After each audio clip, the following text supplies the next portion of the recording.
الحمد لله الحمد لله الذي شرح صدورنا بالكتاب والسنة ونور قلوبنا بالبيان والتبيان، ونعوذ بك من شرة اللسان كما نعوذ بك من معرة اللكان، ونستغفرك من الظلمات كما نستغفرك من سوء الشهوات. اللهم صل وسلم على حبيبك محمدا المصطفى والمجتبى والمكرم الذي ختمت به النبيين وأعليت درجته في عليين، كما قلت في كتابك المبين: وما أرسلناك إلا رحمة للعالمين. وأصحابه الذين غر الميامين، وانفعنا بمحبتهم أجمعين. أما بعد، فإن خير الحديث كتاب الله، وخير الهدي هدي محمد صلى الله عليه وسلم، وشر الأمور محدثاتها، وكل محدثة بدعة، وكل بدعة ضلالة، وكل ضلالة في النار. أعوذ بالله من الشيطان الرجيم. بسم الله الرحمن الرحيم. والعصر إن الإنسان لفي خسر إلا الذين آمنوا وعملوا الصالحات وتواصوا بالحق وتواصوا بالصبر. بارك الله لنا ولكم في القرآن الحكيم، ونفعنا وإياكم بالآيات والذكر الحكيم. اللهم صل على محمد وعلى آل محمد كما صليت على إبراهيم وعلى آل إبراهيم إنك حميد مجيد. اللهم بارك على محمد وعلى آل محمد كما باركت على إبراهيم وعلى آل إبراهيم إنك حميد مجيد। সমস্ত প্রশংসা, সমস্ত তারিফ মহিয়ান মরিয়ান আল্লাহ সুবহানাহু ওয়া তাআলার জন্য, যিনি পৃথিবীর সমস্ত ঝামেলা থেকে মুক্ত করে আপনি আমাকে জুমার দিনের যে বড় একটা ফজিলত আছে, জুমার খুতবা শোনার এবং মসজিদে আগে আগে আসার যে একটা ফজিলত আছে, সেই ফজিলত অর্জন করার তৌফিক দান করেছেন। এজন্য আমরা কালিমাতুশ শুকুর আদায় করি আলহামদুলিল্লাহ। শেষ নবী মুহাম্মদুর রাসূলুল্লাহ সাল্লাল্লাহু আলাইহি ওয়াসাল্লামের উপর আমরা দুরূদ প্রেরণ করি। আল্লাহুম্মা সাল্লি ওয়া সাল্লিম আলা হাবিবিকা মুহাম্মদ সাল্লাল্লাহু আলাইহি ওয়াসাল্লাম। সম্মানিত মুসল্লিয়ানে কেরাম, আজকে আমার জুমার আলোচনার আলোচ্য বিষয় হচ্ছে সূরাতুল আসরের একটু সংক্ষিপ্ত তাফসীর আমি আপনাদের সামনে আলোচনা করব, আর ওখান থেকে আমাদের শিক্ষণীয় বিষয়গুলো কি এ বিষয়ে আমরা আলোচনা করব ইনশাআল্লাহ। যদিও আজকে গত খুতবায় আমরা আলোচনা করেছিলাম ও সময়ের গুরুত্ব বোঝাতে যাইয়া সূরাতুল আসর তেলাওয়াত করেছিলাম, ওখানে আমরা আর কমপ্লিট করতে পারিনি। যদিও এই খুতবায় কমপ্লিট হয় না, ইনশাআল্লাহ আগামী খুতবায় কমপ্লিট হবে, কারণ এটা একটা গুরুত্বপূর্ণ, যদিও একটা ছোট্ট একটা সূরা কোরআনুল কারীমের মাত্র ৩ আয়াত বিশিষ্ট একটা সূরা, কিন্তু এখানে আল্লাহ সুবহানাহু ওয়া তাআলা পৃথিবীর সমস্ত মানুষের ভাগ্য নির্ধারণের কথা আলোচনা করেছেন। তো সম্মানিত মুসল্লিয়ানে কেরাম, এটা একটা গুরুত্বপূর্ণ সূরা, এজন্য আল্লাহ সুবহানাহু ওয়া তাআলা এই সূরাটা আলোচনা করেছেন কসমের মাধ্যমে। এই সূরাটা কসমের মাধ্যমে আলোচনা করেছেন। কোরআনুল কারীম আল্লাহ সুবহানাহু ওয়া তাআলা আমাদেরকে দিয়েছেন বোঝার জন্য, বুঝে আমল করার জন্য। এজন্য যদিও ছোট ছোট সূরা হয়, কিন্তু তার ভিতরে অনেক মণি মুক্তা আল্লাহ সুবহানাহু ওয়া তাআলা রেখে দিয়েছেন। এটাকে বলা হয় তাদাব্বুরে কোরআন, আর আরেকটাকে বলা হয় তাজাক্কুরে কোরআন। তাদাব্বুরে কোরআন, কোরআনের গভীরে যাওয়া, তাজাক্কুরে কোরআন, কোরআন পড়ে তার থেকে নসিহত গ্রহণ করা, কোরআন পড়ে তার থেকে নসিহত গ্রহণ করা, তার নাম হলো তাজাক্কুরে কোরআন। এটা স্বাভাবিক, যারা কোরআনুল কারীম পড়তে পারে, মোটামুটি অর্থ বুঝতে পারে, মোটামুটি এই তাফসির বুঝতে পারে, মোটামুটি তারা কোরআন থেকে পড়ে কোরআন থেকে ফায়দা নিতে পারে, লাভবান হতে পারে, তার নামই হলো তাজাক্কুরে কোরআন। তাদাব্বুরে কোরআন হইল এমন কোরআনের গভীর জ্ঞান যেটা আপনার সারা জীবন শেষ হইয়া যাইব, কিন্তু কোরআনের গভীরতা আপনি কি করতে পারবেন না, কোরআনের গভীরে আপনি যেতে পারবেন না। এজন্য আল্লাহ সুবহানাহু ওয়া তাআলা কোরআনুল কারীমের একটা আয়াতের মধ্যে বলেছেন, ওয়ালাকাদ ইয়াসসারনাল কোরআন ফাহাল মিন মুদ্দাক্কির, কোরআনকে আমি সহজ করে দিয়েছি। এর অর্থ হলো কোরআন থেকে নসিহত করা সহজ, কোরআন থেকে নসিহত নেওয়া একেবারেই সহজ। ওটাকে আল্লাহ বলেছেন ওয়ালাকাদ ইয়াসসারনাল কোরআনা ফাহাল মিন মুদ্দাক্কির, কোরআন নসিহতের জন্য কোরআনকে আমি সহজ করে দিয়েছি, আসেনি কেউ তার থেকে ফায়দা নিবে, তার থেকে নসিহত গ্রহণ করবে। তো এটার নাম হলো তাজাক্কুরে কোরআন। আর তাদাব্বুরে কোরআন হলো কোরআনের গভীরে যাওয়া, যার একটা উদাহরণ হলো মুফাসসিরিনে কেরাম তাফসীর লেখেন 20 খণ্ড 30 খণ্ড তাফসীর আসেনি না নাই? এই 20 খণ্ড 30 খণ্ড তাফসীর লিখেও মুহাদ্দিসিনরা, এই মুফাসসিরিনে কেরাম লাস্টে একটা কথা বলেন, ওয়াল্লাহু আ'লাম, আমার পক্ষে যা ছিল সম্ভব আমি তা লিখেছি, বাকি গালা আল্লাহ জানেন।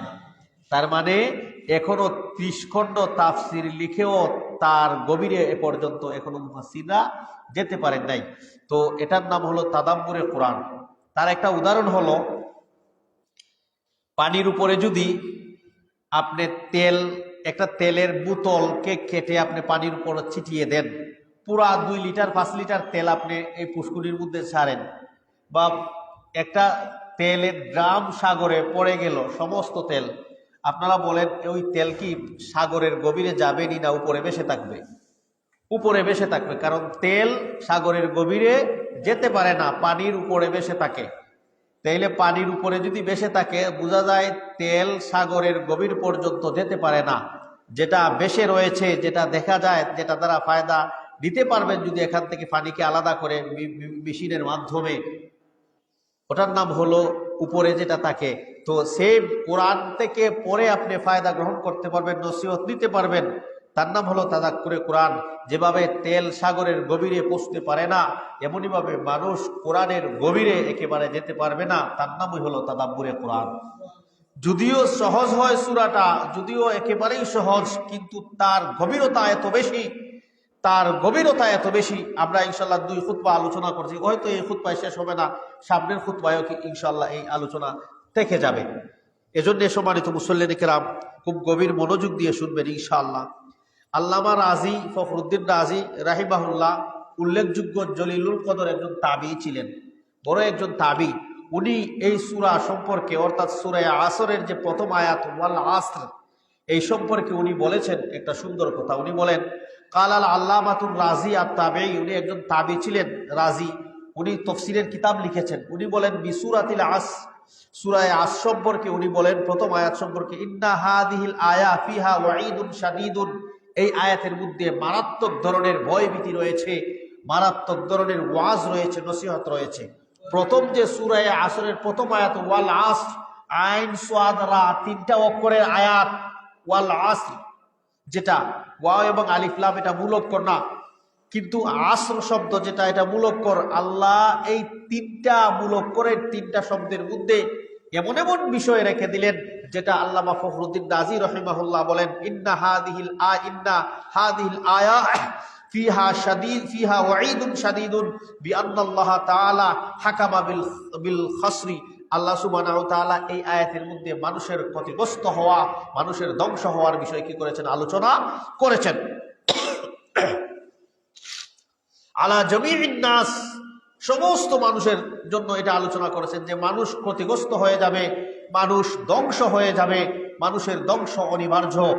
কিন্তু ইল্লা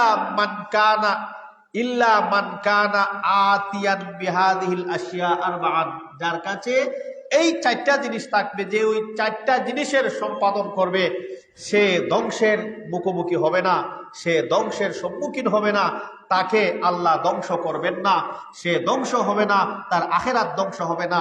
ইমাম ফখরুদ্দিন রাজি বলেন, ইল্লা মান কানা আতিয়ান বিহাদিল আশিয়া আরবান ওয়া হিয়াল ঈমান, একটা হলো ঈমান, দ্বিতীয়টা হলো ওয়াল আমালে সালেহ, আমলে সালেহ, তৃতীয়টা হলো ওয়া তাওয়াসাউ বিল হাক্কি, চতুর্থটা হলো ওয়া তাওয়াসাউ বিস সাবর, মানুষকে সত্যের দাওয়াত দেওয়া, মানুষকে নিজে ধৈর্য ধরে ধৈর্যের দাওয়াত দেওয়া। এই চারটা বিষয় আল্লামা ফখরুদ্দিন রাজি বলেছেন। এই যে আয়াত, যেটা প্রথম নম্বর আয়াত ওয়াল আসর, সূরা আসরের, এটার মধ্যে অনেক ভয়ভীতি রয়েছে, কিন্তু যারা 4টা গুণ যেই সমস্ত মানুষের কাছে থাকবে তাদের জন্য কোনো ভয় নাই, তারা ক্ষতিগ্রস্ত হবে না, বরং তারা লাভবান হবে। তো সম্মানিত মুসল্লিনে কেরাম, তো বলছিলাম এই কোরআন থেকে যে আমরা ফায়দা গ্রহণ করব, দুইভাবে ফায়দা নেওয়া যায়। একটা হলো তাদাব্বুরে কোরআনের মাধ্যমে, আরেকটা হলো তাজাক্কুরে কোরআনের মাধ্যমে। তো আমরা এটা থেকে নসিহত গ্রহণ করব, তাজাক্কুরে কোরআন এটা গ্রহণ করব। তো সম্মানিত মুসল্লিনে কেরাম, আল্লাহ সুবহানাহু ওয়া তাআলা সূরাতুল আসরকে, আসরের যে নিয়ে কসম করলেন, সাধারণত কসম কেন করা হয়?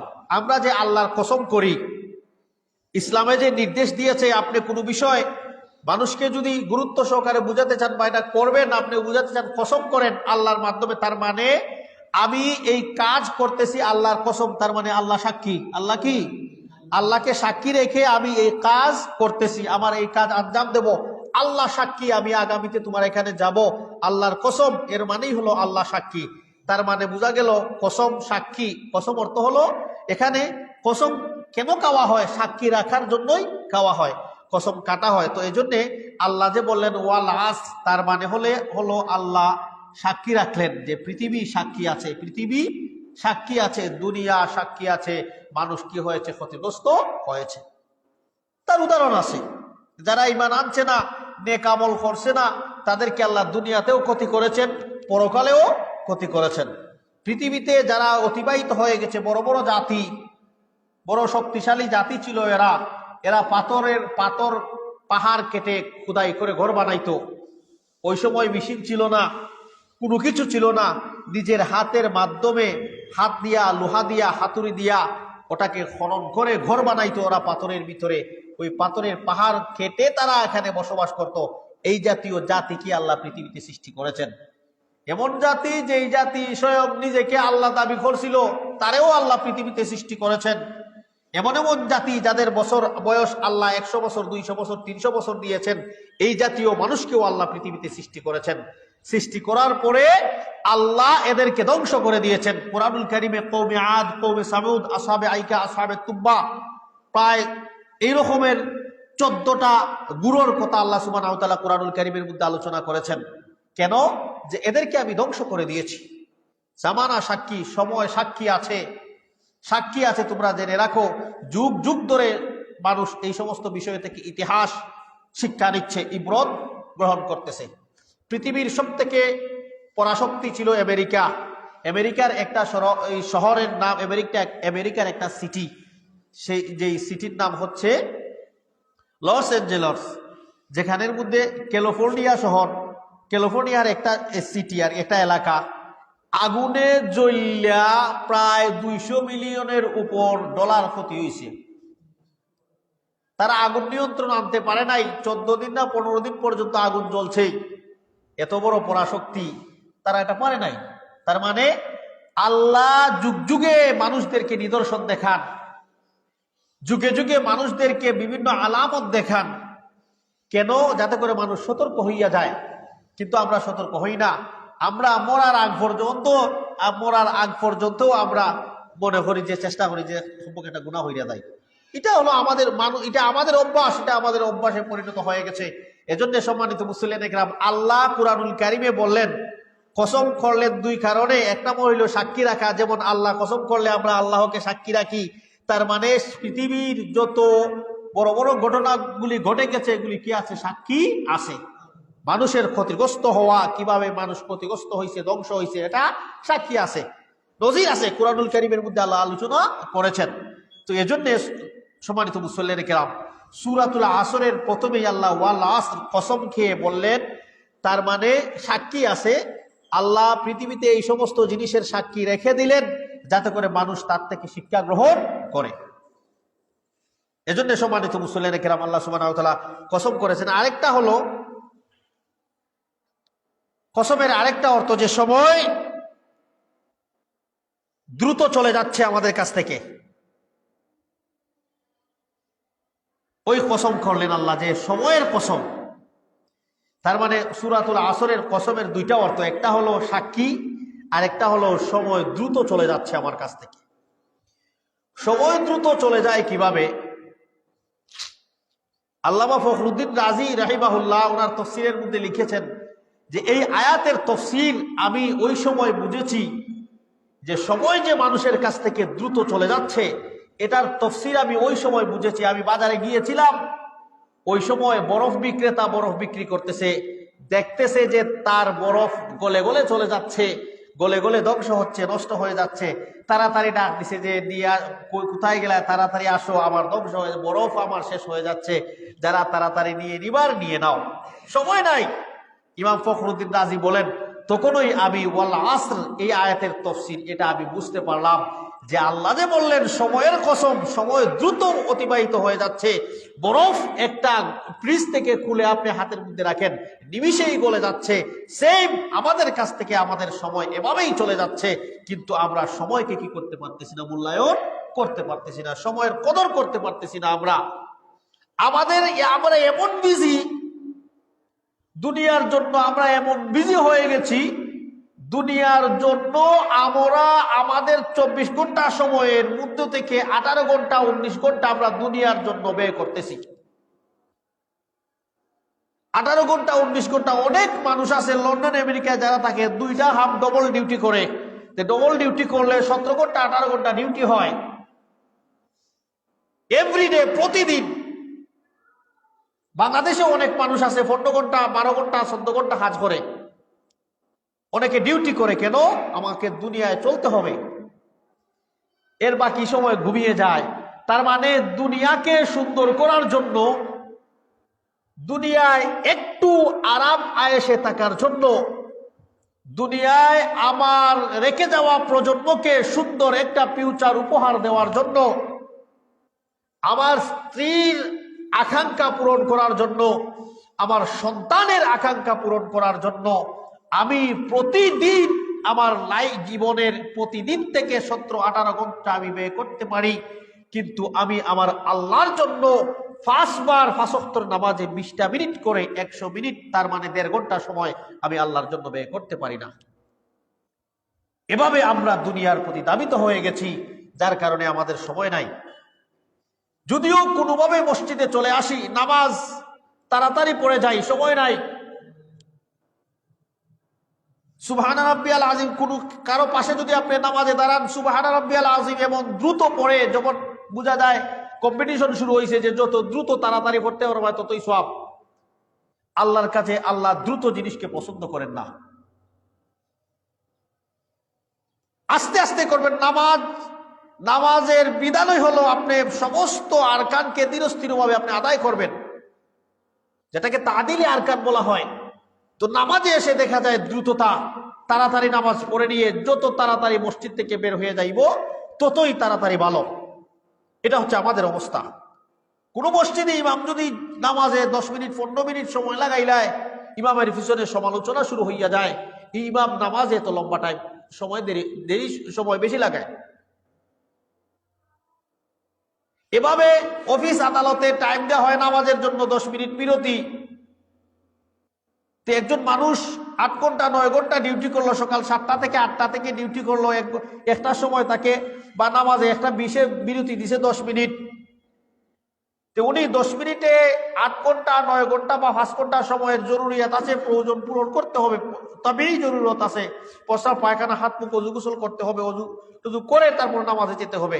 কিন্তু 10 মিনিট অফিস থেকে দেওয়া হলো, 10 মিনিটে তারা এগুলি করে নামাজে তার টাইমকে বাদ করে নামাজে লাগাইবে 4 মিনিট বা 5 মিনিট, তাড়াতাড়ি চলে যাবে। তো এই হচ্ছে আমাদের সমাজের অবস্থা, আমাদের অবস্থা, আমাদের কর্মক্ষেত্রের অবস্থা। তো যেই আল্লাহ আমাকে প্রতিদিন শ্বাস নেওয়ার জন্য 24টা ঘন্টা সময় দিলেন, আমার সন্তানের জন্য 17 ঘন্টা 18 ঘন্টা আমি ব্যয় করতে পারি, ওটা করতে হবে, এটা প্রয়োজন। কিন্তু আমার মৌলার জন্য, আমার আল্লাহর জন্য আমি প্রতি নামাজে 20টা মিনিট করে আমি সময় দিতে পারতেছি না। এটা হলো আমাদের দুর্ভাগ্য। এজন্যে আল্লাহ সময়ের কসম করলেন কুরআনুল কারীমের মধ্যে সূরাতুল আসরে, যে সময় দ্রুত আমাদের কাছ থেকে চলে যাচ্ছে, সময়কে কাজে লাগাও। কারণ এমন একটা সময় আসবে আমাদের, ওই সময় আল্লাহর কাছে আমরা পারমিশন মাগবো যে আল্লাহ আমরা আবার দুনিয়াতে ফাটাই দেহ, আমরা নেক আমল করবো, আপনার নাফরমানি আর করতাম না। আল্লাহ বলবেন যে না, শেষ, আমি দুনিয়াতে তোমাদেরকে প্রেরণ করে ইন্না হাদাইনাহুস সাবিলা ইম্মা শাকিরা ওয়া ইম্মা কাফুরা, আমি দুনিয়াতে তোমাদেরকে প্রেরণ করে আমি তোমাদের মর্জি দিয়েছি তোমাদের রবকে চুজ করার জন্য। এই ব্রেন, এই দিমাগ আমি তোমাদেরকে দিয়েছি। আমরা নিজে নিজে আমরা আমাদের রবকে আমরা চুজ করেছি, আমরা নিয়েছি, গ্রহণ করেছি।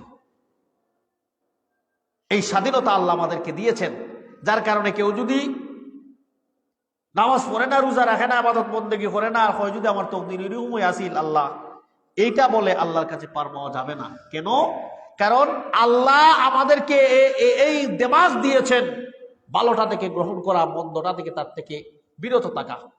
এজন্য আল্লাহ বলছেন ইন্না হাদাইনাহুস সাবিলা ইম্মা শাকিরা ওয়া ইম্মা কাফুরা, আমি আমার হেদায়েতকে সুস্পষ্ট করে রেখে দিয়েছি।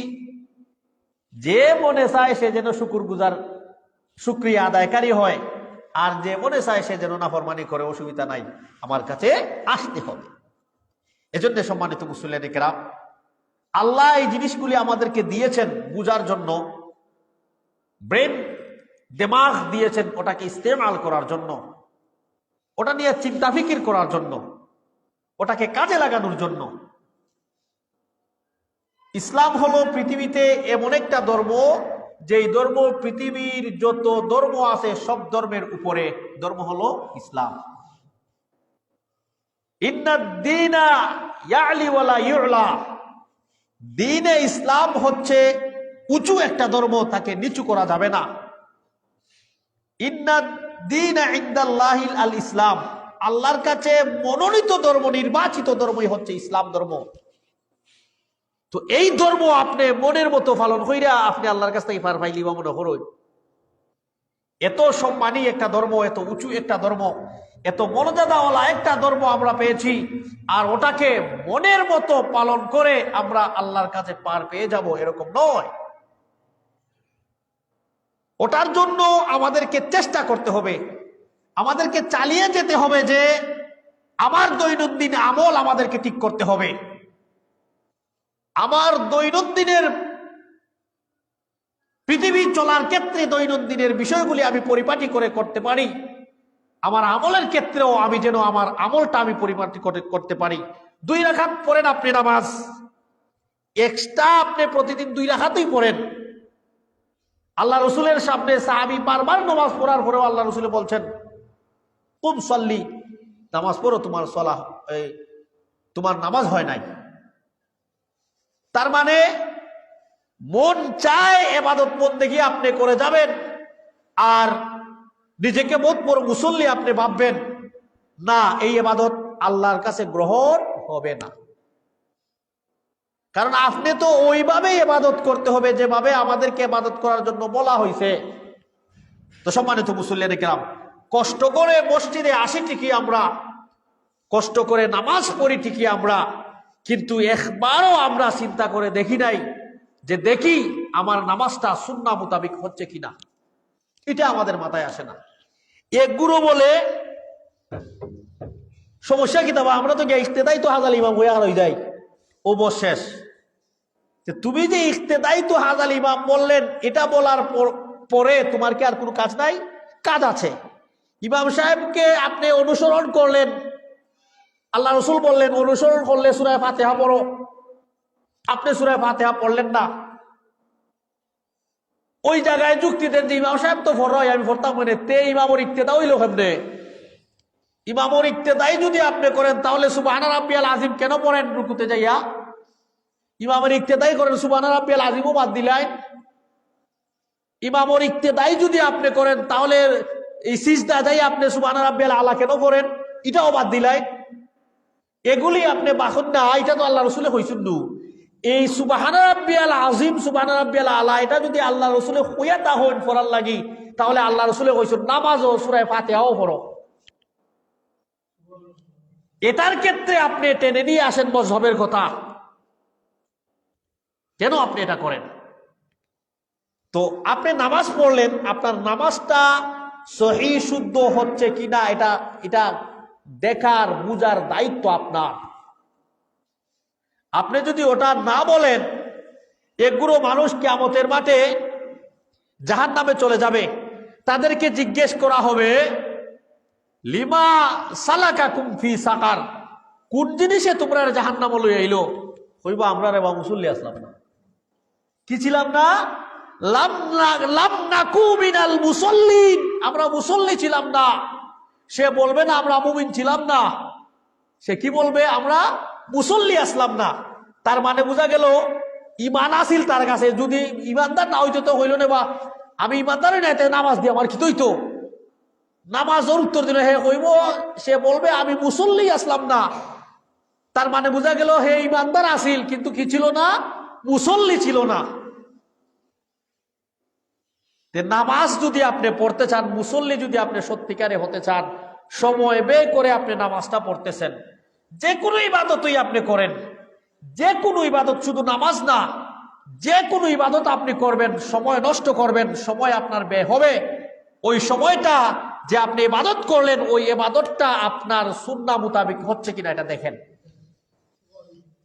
আল্লাহ রসুলকে আমাদের জন্য কেন পাঠাইলেন?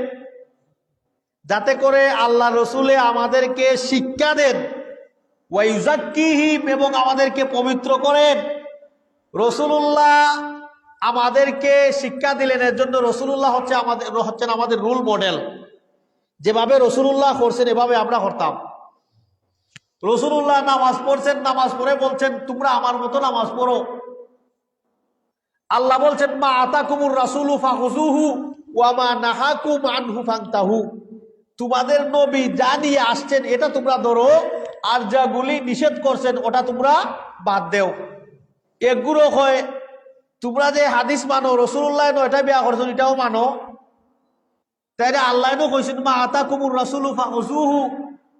তাহলে আল্লাহ তো কইছেন যে যা রসুল্লাহ নিয়ে আসছেন এটা তোমরা গ্রহণ করো। তোমরা হাদিস মানার ক্ষেত্রে আমাদেরকে যদি 9টা বিবাহের কথা বলো, আল্লাহ তো কইছেন রসুল্লাহ যা লই আইছেন তা ধরো। রসুল্লাহ নয় বিয়া করছেন, শালি আমাদের ক্ষেত্রে হবে, তোমাদেরকেও তো আল্লাহ এটা হুকুম দিলেন। এগুলি মানুষের মন গড়া কোরআন হাদিসের অপব্যাখ্যা করে, তফসির করে জাতিকে বিভ্রান্ত করে, সেটা ভিন্ন বিষয়। তো বলছিলাম যে আল্লাহর রসুল বলছেন আমি যেভাবে করেছি এভাবে করো। আল্লাহ বললেন রসুল্লাহ যা নিয়ে আসছেন তা সেইভাবে করো। অতএব আমার রোজা, আমার আমল, আমার সদকা, আমার ফরদা, আমার যত কিছু ইবাদত বন্দেগী আছে সব কিছু ঠিক করার দায়িত্বই হলো আমার। আপনাকে এটা করতে হবে। আপনি যদি এই দায়িত্বটা আঞ্জাম না দেন, আল্লাহ আপনাদেরকে আটকিয়ে ফেলবেন, আমাদেরকে আল্লাহ কিয়ামতের মাঠে আটকিয়ে ফেলবেন। কেন আপনি নামাজ শিক্ষা করলেন না? আল্লাহর কাছে জবাবদিহি করতে হবে আপনাকে। রোজার মাসআলা আপনি কেন শিক্ষা করলেন না? আল্লাহর কাছে আপনাকে জবাবদিহি করতেই হবে, জেনে রাখবেন এটা। কারণ এই বিষয়গুলি অর্জন করা আমাদের ফরজ। মুসলিম হিসাবে আমাদের জীবন যাপন পরিচালনা করতে হলে ফরজিয়াত, ওয়াজিবাত এগুলি আমাদেরকে জানতেই হবে। টাইম নাই, আপনি বয়স হয়ে গেছে আপনার, আলিমদেরকে জিজ্ঞেস করেন। শিক্ষার বিষয়ে শরম নাই, বয়স হয়ে গেছে, আপনি জিজ্ঞেস করেন আলিমদেরকে, যেটা আমি জানতে চাই, শিখতে চাই।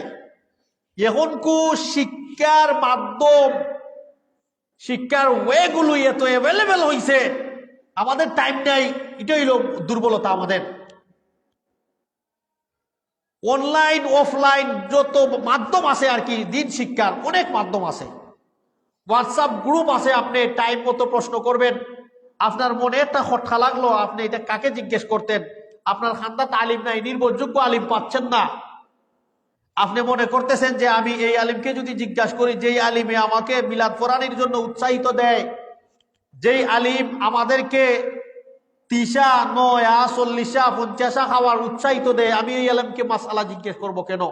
আপনার মন এভাবে মানতেছে না যে আমি এই আলিমকে জিজ্ঞেস করব না। আপনি উল্লেখযোগ্য নির্ভরযোগ্য আলিম কোথায় পাবেন? হোয়াটসঅ্যাপের গ্রুপ আছে, বিভিন্ন মাধ্যম আছে, আপনি ওখানে প্রশ্ন করেন। বড় বড় পিএইচডি ডিগ্রি প্রাপ্তওয়ালা শায়েখরা আছে, ডক্টররা আছে, ওরা বিভিন্ন বিষয়ে নিয়ে পড়াশোনা করেছেন, তাদের কাছে আপনি জিজ্ঞেস করে আপনি সমাধান পেয়ে যাবেন ইনশাআল্লাহ। 25টা 30টা 50টা প্রশ্ন আসে আমাদের কাছে প্রতিদিন আমাদের গ্রুপে। অনেক আজীব আজীব প্রশ্ন করে অনেক মানুষ, মানে এরা এই বিষয় নিয়ে চিন্তা করে। কয়েকদিন আগে লন্ডন এই খ্রিস্টানদের বড়দিন গেছে না, ক্রিসমাস কয়টারে, লন্ডন থেকে একজন ভাই আমাকে প্রশ্ন করে বলছেন যে আমরা ওই দেশে থাকি, কিন্তু ক্রিসমাস উপলক্ষে তারা আমাদেরকে বিভিন্ন বকশিস দেয়, ওটা কি করব? আমরাও দেই, তারাও আমাদেরকে দেয়। তো আমি বললাম, যেটা তোমাদেরকে দিছে ওটা তুমি আরেকজনকে ফিরিয়ে দাও, যে হাতে আসতে এইভাবে চলে গেছে। তো মানে এই সমস্ত বিষয় নিয়েও তারা চিন্তা ফিকির করে। কোথায় থাকিয়া? লন্ডন থাকিয়া, বিধর্মীদের দেশ, যেখানে শুকরের গোশত খাওয়া হালাল, যেখানে ওপেনলি মদ বিক্রি করা হালাল, ওই জাতীয় দেশে মুসলিম বাইরা থেকেও তারা পুরাপুরি দিন মানার চেষ্টা করে। আর আমরা এমন বাংলাদেশের এমন হতভাগা মুসলিম, আমরা খালি সহজটা ঢুকাই। কোনভাবে দিন আমাদের জন্য পালন করতে একবারে সহজ হইব, কুনাকুনি ব্যস্ত যাইতাম কিন্তু বা মৌলানা সাহেব এমন পথ পাতায় দেও, কুনানো যাইতাম কি কুনাকুনি ব্যস্ত, আমরা ওই খাসগুলি টুকাই। ওবা আমি ইমাম সাহেব সুবহান রাব্বিয়াল আযীম একবার কইলে হয় না নিবা? ওই তে 5বার হওয়ার দরকার আছে নি, একবার ওই বলা। এরকমও মানুষ আছে যে ইমাম হলতরকে জিজ্ঞেস করে সুবহান রাব্বিয়াল আযীম কয়বার পড়ছেন? 5বার 7বার কেন? 3বারও তো বললেই যায় না নি, 3বার বললে কি তো আজকু দ্বিতীয় রেখাতর সিজদাটা খুব লম্বা আছিল। এরকম হচ্ছে, ঘটনা ঘটতেছে, এরকম বিষয়গুলি আমরা জানি।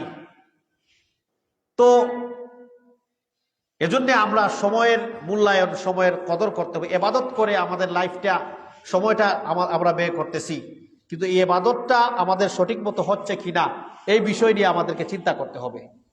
তাহলে সময় তো এমনি চলে যাচ্ছে, এক সময় ওই সময়ের জন্য আমাদেরকে কি করতে হবে? পস্তাইতে হবে। আল্লাহর কাছে পারমিশন চাওয়া হবে যে আল্লাহ আমাদেরকে দিয়ে দেন, সময় দেওয়া হবে না। আপনি সকরাতুল মউতের সময় লা ইলাহা আশহাদু আল্লা ইলাহা ইল্লাল্লাহু ওয়া আশহাদু আন্না মুহাম্মাদান আবদুহু ওয়া রাসূলুহু, 5 সেকেন্ড লাগছে আমার এটা বলতে। কয় সেকেন্ড? 5 সেকেন্ড। আশহাদু আল্লা ইলাহা ইল্লাল্লাহু ওয়াহদাহু লা শারীকা লাহু ওয়া আশহাদু আন্না মুহাম্মাদান আবদুহু ওয়া রাসূলুহু, 5 সেকেন্ড মিনিমাম লাগছে। আপনি দেখেন, এই 5 সেকেন্ডের টাইম আল্লাহ আপনাকে দিবেন না সকরাতুল মউতের সময়। এই 5টা সেকেন্ডের টাইম দিবে। তার মানে চিন্তা করে দেখছেন নি এই 5 সেকেন্ডের কি পরিমাণ মূল্য? সকরাতুল মউত শুরু হয়ে গেছে, 5 সেকেন্ডেরও টাইম নাই যে আপনি শাহাদা পাঠ করে মুমিন হতেন, এই টাইম নাই, ওটা দেবেন না, ওই সময় শেষ। এজন্য সম্মানিত মুসল্লিয়ানে কেরাম, সময়কে আমাদের মূল্যায়ন করতে হবে। এজন্য আল্লাহ সুবহানাহু ওয়া তাআলা কুরআনুল কারীমের মধ্যে সময়ের কসম কাটলেন। আর ইমাম ফখরুদ্দিন রাজি রাহিমাহুল্লাহ ওনার তাফসীরের মধ্যে লিখলেন যে সময়ের মূল্যায়ন বুঝতে যাইয়া আমি ওই সময় বাজারে গিয়ে বুঝেছি যে সময় বরফ বিক্রেতা তার বরফ শেষ হয়ে যাচ্ছে, আর ওই সময় বলতেছে আমার ধ্বংস হয়ে যাচ্ছে, তাড়াতাড়ি আমার বরফ কিনে ফেলো, না হলে একটু পরে আমার বরফ শেষ হয়ে যাবে। বরফের মতো আমাদের কাছ থেকে আমাদের লাইফের সময়গুলি চলে যাচ্ছে, গলে যাচ্ছে। এজন্য সম্মানিত মুসল্লিয়ানে কেরাম, এই টাইমকে কাজে লাগান। ইজিন কাশাফাল গুবারু ফাসাওফা তারা, যেদিন চক্ষু থেকে আমাদের দুলাকণা সরে যাবে সেদিন আমরা বুঝতে পারবো যে আমরা গাদার উপরে সোয়ার আসলাম না গুড়ার উপরে সোয়ার আসলাম। এজন্য সম্মানিত মুসল্লিয়ানে কেরাম, আমরা এলাকার ভাষায় একটা কথা হয়, দাঁত থাকতে পানি চাবাইয়া খাওয়া। তার মানে সময় থাকতে সময়কে কি করতে হবে? মূল্যায়ন করতে হবে। শরীরের মধ্যে শক্তি আছে, যুবক আছেন, আপনি নজওয়ান আছেন, 40-এর কোটা এখনো আপনার বয়স যায় নাই, ঠান্ডা পানি দিয়া ওযু কইরা আপনারা আমি নামাজ পড়তে পারি। এখন যারা 50, 55, 60 হয়ে গেছে তাদের জিজ্ঞেস করবেন যে এই ফজরের সময়, কনকনে শীতের সময় নামাজে আসতে কি পরিমাণ কষ্ট হয়। জিজ্ঞেস করবেন আপনি। রাত্রে 12টা, 1টা, 2টা, 3টা পর্যন্ত আপনি বাসার বাইরে সময় কাটাতে পারেন খোলা আকাশের নিচে। কালকে যে ওয়েদার ছিল আমাদের দেশে, ওই ওয়েদারে আধা ঘন্টা 1 ঘন্টা বয়স্ক যারা আছে তারা টিকতে পারবে না, শরীর খারাপ হয়ে যাবে, অসুস্থ হইয়া যাইবে। এজন্যে আমাদের এই যৌবন কালটাকে আমরা কাজে লাগাবো। এজন্য আল্লাহ রাসূল বলছেন ইজতানিম খামসান ক্বাবলা খামসিন শাবাবাকা ক্বাবলা হারামিক। 5 জিনিসকে 5 জিনিসের আগে মূল্যায়ন করতে হবে। মানে ওই 5টা জিনিস হওয়ার আগে, এর মধ্যে যৌবন কালকে, বার্ধক্যকাল আসার আগেই মূল্যায়ন করতে হবে। এই সময়ের ইবাদতে যে মজা, ওই সময়ে আপনি এই মজা পাবেন না। সিজদা থেকে উঠতে উঠতে, রুকু থেকে উঠতে উঠতে, খমর সোজা করতে করতে আপনার ওই সময় যুবক আর 1 রাকাত নামাজ পড়তে পারে। এজন্য সম্মানিত মুসল্লিনে কেরাম, শিক্ষা গ্রহণ করা, ইবরত হাসিল করা। অনেক অনেক নওজোয়ান আছে, আপনি মুরব্বীদেরকে জিজ্ঞেস করবেন, যারা যৌবনে তাদের বডির গরমে তাদের খাসাত দেওয়া গেছে না, কিন্তু বৃদ্ধ অবস্থায় দেখা গেছে মানুষ তাকে উষ্টাইছে। অনেক ঘটনা ঘটে গেছে এভাবে সমাজের মধ্যে। যারা বয়স্ক আছে তাদেরকে জিজ্ঞেস করবেন যে এভাবে মানুষ আসিলনি তোমরা, বলবো ওইবার তার জোয়ানির সময়, তার জোয়ানির গরমি তার খান্দার যাইতে পারছে না। আর যে সময় চামড়া ডিলে ডালা হইয়া গেছে, লাঠির বর ছাড়া হাঁটা যায় না, ওই সময় মানুষ 2 টাকারও দাম দিছে না। তার মানে বোঝা গেল যে সময়ের কারণে, সময়ের পরিবর্তন হওয়ার কারণে আপনার জীবনের যে সময়গুলি আছে এগুলিও পরিবর্তন হয়ে গেছে। আপনার অবস্থানও সমাজে পরিবর্তন হয়ে গেছে। স্বাভাবিক আপনার ইবাদতের মধ্যেও পরিবর্তন চলে আসবে। এজন্য সম্মানিত মুসল্লিনে কেরাম, সময়কে কাজে লাগাতে হবে, এটাকে আমাদেরকে মূল্যায়ন দিতে হবে। এজন্য আল্লাহ সুবহানাহু ওয়া তাআলা কুরআনুল কারীমে সময়ের কসম খাইলেন, সময়কে সাক্ষী রাখলেন। এরপরে এই সাক্ষী রেখে আল্লাহ সুবহানাহু ওয়া তাআলা কসম করলেন, ওয়াল আসর বললেন, ওয়াল আসর ইন্নাল ইনসানা লাফি খুসর। সমস্ত মানুষ ক্ষতিগ্রস্তের মধ্যে আছে, সমস্ত মানুষ ক্ষতিগ্রস্তের মধ্যে আছে। কিন্তু যারা এই তার 60-70 বছর বয়সে ওই 60টা জিনিসের ভিতরে থাকবে, সে ক্ষতির ভিতরে থাকবে না। সমস্ত মানুষ ধ্বংসের মধ্যে, ক্ষতির মধ্যে আছে, যদিও ওই 60 জিনিসকে কি লাগায়, কাজে লাগায়। এর মধ্যে হলো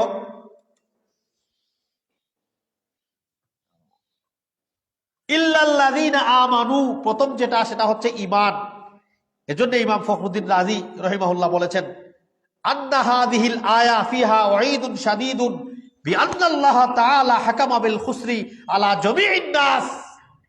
এই আয়াতে আল্লাহ পৃথিবীর সমস্ত মানুষের ধ্বংসের কথা আলোচনা করেছেন। ইল্লা মান কানা আতিয়াম বিহাদিহিল আশিয়া আরবাআন, যার কাছে এই 4 জিনিস পাওয়া যাইব সে ওই কামিয়াবি হইব। 1 নম্বর হইল ওয়াহিয়াল ঈমান, 2 নম্বর ওয়াল আমালে সালেহ, 3 নম্বর হইল ওয়া তাওয়াসাউ বিল হক, 4 নম্বর হইল ওয়া তাওয়াসাউ বিস সবর। ঈমান প্রথমটা হইল কি? ঈমান। আমি আগেই বলেছি খুতবার প্রারম্ভে যে আমরা যদি সূরা আসরের আলোচনা এই খুতবা শেষ করতে না পারি, আমরা আগামী খুতবা আলোচনা করব। 3 আয়াত ওয়ালা বিশিষ্ট সূরা 2টা আছে কুরআনুল কারীমে। কয় আয়াত বিশিষ্ট সূরা? 3 আয়াত বিশিষ্ট সূরা। একটা সূরা হইল সূরা কাউসার, আর আরেকটা সূরা হলো সূরা আসর। এই দুইটা সূরাই 30 পারার মাঝে, 30 নম্বর পারায় শেষের দিকে। 3 আয়াত বিশিষ্ট ওয়ালা সূরায় আল্লাহ কি পরিমাণ মুজবির, কি পরিমাণ মণিমুক্তা রেখে দিয়েছেন, ওটা আমরা এই আলোচনাগুলি দ্বারা বুঝবো ইনশাআল্লাহ। আসরের কসম খাইলেন, সময়, আপনি কুরআনুল কারীম অর্থ খুলে দেখবেন, আল্লাহ সময়ের কসম খাইলেন অর্থ পাবেন। আল্লাহ সাক্ষী রাখলেন শেষ। কিভাবে সময়ের কসম, মানে কি দৃষ্টান্ত দিলাম ইমাম ফখরুদ্দীন রাজি, যে বললেন সময় এত মূল্যবান জিনিস, বরফের মতো, বরফ বিক্রেতার বরফ দেখে আমার ওই যে সূরা আসরের তাফসীরের কথা, এটা আমার বুঝে আসছে। আল্লাহ সাক্ষী রাখলেন পৃথিবীর যত বড় বড় হিস্ট্রি অহল গুজরিয়া গেছে, যেটা কোরআন এবং হাদিসের মধ্যে আছে, পূর্বের কিতাবের মধ্যে উল্লেখ আছে।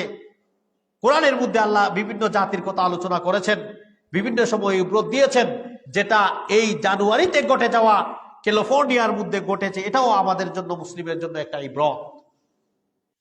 কারণ এত উন্নত মানের টেকনোলজির দেশ আমেরিকা, তারাও আগুনকে নিয়ন্ত্রণ আনতে পারে নাই এত তাড়াতাড়ি।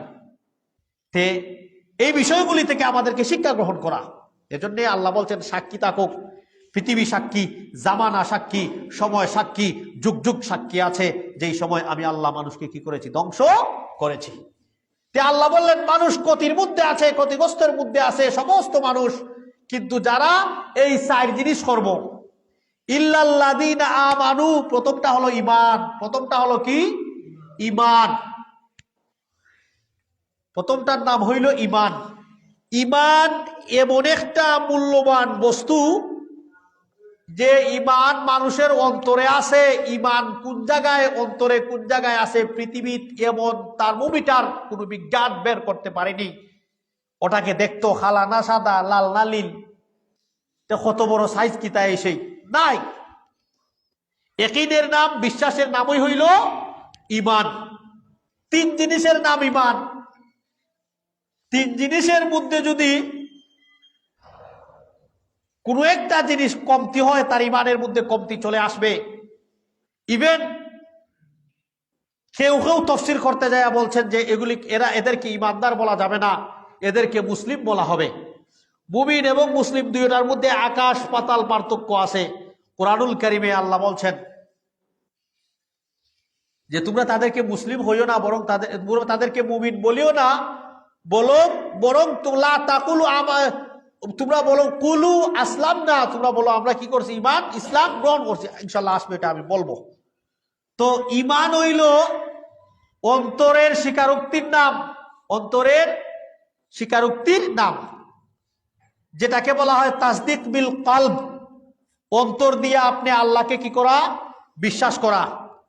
পুনরায় পরকালে হাসর আছে, হাসর নাসর আছে, কবর জগৎ আছে, আলমে বরজখ আছে, জাহান্নাম জান্নাত আছে। এগুলি আপনি অন্তর দিয়ে কি করবেন, বিশ্বাস করবেন। এটার নাম হইল তাসদিক বিল কলব। আপনি অন্তর দ্বারা স্বীকার করলেন, অন্তর দ্বারা বিশ্বাস করলেন, বিশ্বাস করে আপনি মুখ দ্বারা প্রকাশ করলেন যে আমি মুমিন, আশহাদু আল্লা ইলাহা ইল্লাল্লাহু ওয়াহদাহু লা শারীকা লাহু ওয়া আশহাদু আন্না মুহাম্মাদান আবদুহু ওয়া রাসূলুহু। আপনি সাক্ষী দিলেন, সাক্ষীর মাধ্যমে আপনি পৃথিবীতে মুমিন হিসাবে পরিচয় লাভ করলেন। কি হিসাবে? কিসের মাধ্যমে? সাক্ষীর মাধ্যমে। আপনি মুখ দিয়া স্বীকার করলেন, হাজার হাজার শত শত মানুষের সামনে কোর্টও গেলেন, গিয়া ঈমান আনলেন, বলে আমি ঈমান আনলাম, আশহাদু আল্লা ইলাহা ইল্লাল্লাহু ওয়াহদাহু লা শারীকা লাহু ওয়া শাহাদা পরে আপনি ঈমান আনলেন। কোর্টের কাজী আপনাকে মুমিনের সার্টিফিকেট দেয়া দিল, কিসের ভিত্তিতে? মৌখিক সাক্ষীর ভিত্তিতে। ভালো করে বুঝবেন, অন্তরে আপনার বিশ্বাস আসেনি না নাই, পৃথিবীর কোন শক্তি নাই এটা আপনাকে বুঝতো, এটা বুঝার ক্ষমতা আসেনি। আমার অন্তরে ঈমান আসেনি না নাই, এটা আমি বুঝতে পারবো নি। তাহলে কাজীর সামনে আমি ঈমান আনলাম জাহিরি সাক্ষীর মাধ্যমে, আমি কিন্তু অন্তরে যে আমার বিশ্বাস আছে, কাজী সাহেব এটা লিখেও দিলেন না, উনি বললেন শাহাদা পরে উনি কি করলেন, ইসলাম গ্রহণ করলেন। আজ থেকে উনার নাম ছিল মোহনলাল, আজ থেকে উনার নাম হইয়া গেল আব্দুল্লাহ। মুসলিম হওয়ার সার্টিফিকেট কাজীরা এভাবেই দেয়, এভাবে দেয়নি না, এভাবেই। আর এরই মাধ্যমে, এরই ধারাবাহিকতায়, অর্থাৎ জাহিরি স্বীকারোক্তির মাধ্যমেই আমরা বিয়া শাদী করি, বিয়া শাদী দেই, অমুক মুসলিম, মুসলিম পরিবার। কারণ ঈমান কার ভিতরে আছে না নাই, ওটা দেখার থার্মোমিটার কারো কাছে নাই। উসামা বিন জয়েদ, রাসূলুল্লাহর সাহাবী, জয়েদ বিন হারিসার পুত্র, রাসূলুল্লাহর পালক পুত্র ছিলেন উসামা জয়েদ, আর উনার পুত্র হইল উসামা, রাসূলুল্লাহর নাতি, পালক পুত্রের নাতি। উসামা বিন জয়েদে যুদ্ধের ময়দানও এক সাহাবী, একজন মানে প্রতিপক্ষ যেই দেশে উনি মারা যাবে, শহীদ হয়ে যাবে, এছাড়া কোনো উপায় নাই, লগে লগে হইল আশহাদু আল্লা ইলাহা ইল্লাল্লাহু ওয়া আশহাদু আন্না মুহাম্মাদান আবদুহু ওয়া রাসূলুহু বলে শাহাদা পাঠ করলো। স্বাভাবিক এরকম কোন শত্রু যদি আপনার লাগে, আপনি তার সাথে যুদ্ধ করেন, কাফিরের সাথে যুদ্ধ হচ্ছে, মোকাবেলা হচ্ছে, আর সে দেখছে, আপনিও মনে করেন যে না এখন আর তার বাঁচার কোনো পথ নাই, হয়তো আমারটাই মরবো আর নাইলে আত্মসমর্পণ করবো, এই অবস্থায় হইল আমি তোমরা ধর্ম গ্রহণ করে লেছি, তখন আপনার আমি কি হইব যে জান বাঁচাইবার লাগি মুসলিম হয়ে গেছে, এটা আমরা বলবো স্বাভাবিক, সবাই বলবে কথা। উসামাও ভাবলেন যে না, জান বাঁচানোর জন্য ইসলাম কি করেছে, ইমান আনছে। উসামা উনাকে শহীদ করে সে শহীদ করে ফেললেন উনাকে। আল্লাহ রসুলের কাছে এই ঘটনা বলা হলো। আল্লাহ রসুল বললেন, দিল সিলিয়া দেখলায় না কেন তার ভিতরে ইমান আসেনি না নাই। তার মানে আল্লাহ রসুল বলছেন, তুমি কি তার দিল সিলিয়া দেখিলেই তাই তার ভিতরে ইমান আসেনি না নাই? কাল কিয়ামতের মাঠে যদি এই কালিমায় আল্লাহর কাছে শাহাদা, আল্লাহর কাছে এসে উপস্থাপন, মানে আপনাকে বিরুদ্ধ টেরা আপনি জবাব দিতে পারবেন না, কারণ বোঝা যায় না তো সে আসলে ইমান আনছিনি না নাই। যার কারণে সূরাতুল হুজরাত আয়াত নম্বর 14 খুব একটা ইম্পর্টেন্ট আয়াত। ওখানে আল্লাহ এই কালাতিল আরাব, গ্রামের কিছু, ওই আয়াতটা বলে আমরা শেষ করব। আজকে আয়াত শেষ হবে না, আজকে সূরাতুল আসরের আলোচনা শেষ হবে না, আগামী খুতবায়ও মনে হয় শেষ হবে না, ইনশাল্লাহ পুরো আলোচনা করব। তো কালাতিল আরাব, গ্রামের কিছু মানুষ আইয়া ইসলাম গ্রহণ করছে, আইয়া হইল আল্লাহ রসুল্লে আমান্না, আমরা ইমানদার হয়ে গেছি, বা মুহাম্মদ আমরা মুমিন হয়ে গেছি। কোন সময়? যে সময় ইযা জাআ নাসরুল্লাহি ওয়াল ফাত, দলবদ্ধ হয়ে মানুষ ইসলাম গ্রহণ করলো, যেই দেখলো এখন ইসলাম গ্রহণ করা ছাড়া, মুসলমান হওয়া ছাড়া আমরা আর কোনো কিতা নাই, পথ নাই। ওই সময়ের কাহিনী এটা। গ্রাম্য কিছু মানুষ এসে বলল যে আমরা তো ইমানদার হয়ে গেছি। ওখানের ইমানের ক্যাটাগরি ছিল 3টা। একগুলো আসিল যে বাস্তবে ইমান আনিলাইছে, আসলে যাই হোক বিশ্বাস করে আনিলাইছে। আর একগুলো হয় যে না, এখন নিজেরে জান বাঁচাইবার লাগি ইমান আনিলাই, সুযোগ পাইলেই আমরা বাড়ি যাইব, আত্মগোপনও যাইগি, সুযোগ হলেই আমরা প্রকাশে রাজপথে চলে আসব। যার কারণে রসুল্লাহ মরার ভরেই একগুলো জাকাত অস্বীকার করলো, রসুল্লাহ মরার ভরে একগুলো নবী দাবি করলো। এরাও যারা এই নতি ইমান আনছিল যে সুযোগ সময় আসলেই আমরা আবার মাথা নাড়া দিয়ে উঠবো। আর গুরু হইল যে না, এই মাথা নাড়া দিবার উঠারও পরিকল্পনা নাই, জান বাঁচানোরও পরিকল্পনা নাই, এমনি ইমান আনছে।